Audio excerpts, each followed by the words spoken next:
Hi friends, இன்றைக்கி வீடியோவில் நம்ம பார்க்க போகிற ரெசிபி என்னென்னு பார்த்தீங்கன்னா கடலை மாவு போண்டா.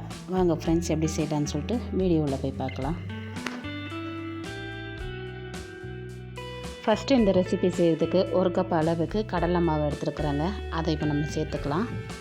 சேர்த்துட்டு 1/4 கப் அளவுக்கு பச்சரிசி மாவு எடுத்துருக்குறாங்க. அதையும் நம்ம சேர்த்துக்கலாம். இப்போ ஒரு பெரிய வெங்காயத்தை சின்னதாக நறுக்கி வச்சுருக்கிறேன். அதையும் நம்ம சேர்த்துக்கலாங்க. ஒரு பச்சை மிளகாவை வெட்டி வச்சுருக்கிறேன். அதையும் நம்ம சேர்த்துக்கலாம். கூடவே 1 ஸ்பூன் இஞ்சி பூண்டு பேஸ்ட்டு சேர்த்துருக்குறாங்க. கொஞ்சமாக பெருங்காயத்தூள் நம்ம சேர்த்துக்கலாங்க. இது கூடவே கொஞ்சமாக நம்ம உப்பு சேர்த்துக்கலாங்க. இப்போ வெட்டி வச்சுருக்கிற கருவேப்பிலை, கொத்தமல்லிங்க, அதையும் நம்ம சேர்த்துக்கலாம்.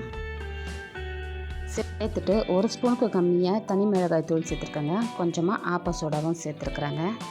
இப்போ சேர்த்துட்டு 1 குழிக்கரண்டி அளவுக்கு எண்ணெயை நல்லா காய்ச்சி எடுத்து வச்சுருக்கேன். அதையும் நம்ம சேர்த்துக்கலாங்க. சேர்த்துட்டு கொஞ்சமாக தண்ணி தெளிச்சுட்டு இப்போ இந்த மாவை நம்ம பிசைஞ்சிக்கலாங்க. ரொம்ப திக்காகவும் இல்லாமல் லூஸாக இல்லாமல் மீடியமாக நம்ம பிணைஞ்சி எடுத்துக்கலாங்க.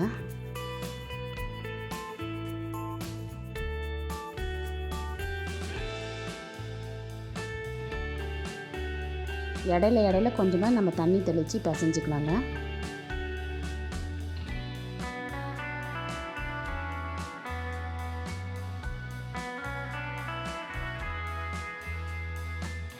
இப்போ பாருங்கள், மாவு நல்லா பிசைஞ்சு ரெடி ஆகிட்டுருக்குங்க.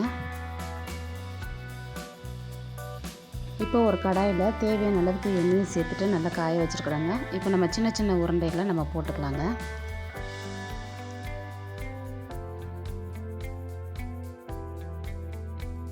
போட்டுட்டு லோ ஃப்ளேமில் வச்சுட்டு நம்ம வேக வச்சுக்கலாங்க. அப்போ தான் உள்ளுக்குள்ளே நல்லா வெந்து வரும்.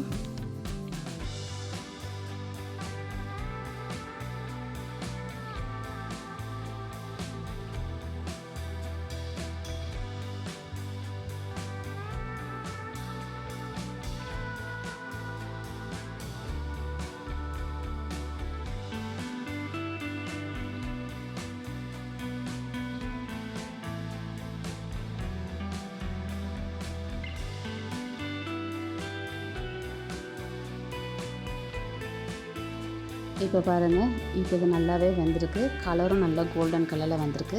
இந்த ஸ்டேஜ் நம்ம வெளியே எடுத்து வச்சிடலாங்க.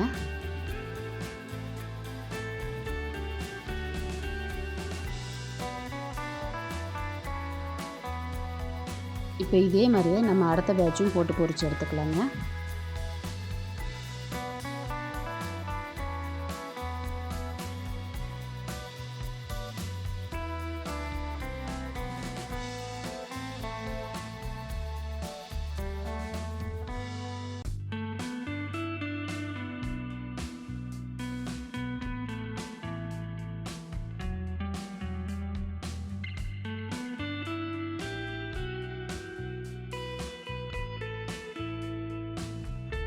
பாருங்க, நல்லாவே வெந்து ரெடி ஆகிடுச்சு. இப்போ இதையும் நம்ம வெளியே எடுத்து வச்சிடலாங்க.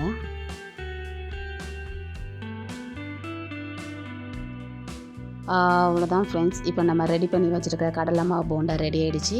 இந்த வீடியோ உங்களுக்கு பிடிச்சிருந்தா லைக் பண்ணுங்கள், ஷேர் பண்ணுங்கள், கமெண்ட் பண்ணுங்கள். மறக்காம நம்ம சேனலை சப்ஸ்கிரைப் பண்ணிக்கோங்க ஃப்ரெண்ட்ஸ். பக்கத்தில் இருக்கிற பெல் ஐக்கானே கிளிக் பண்ணிக்கோங்க. அப்போ தான் நான் போடுற வீடியோ எல்லாமே உங்களுக்கு நோட்டிஃபிகேஷனாக வரும் friends. Okay friends, tata, bye by.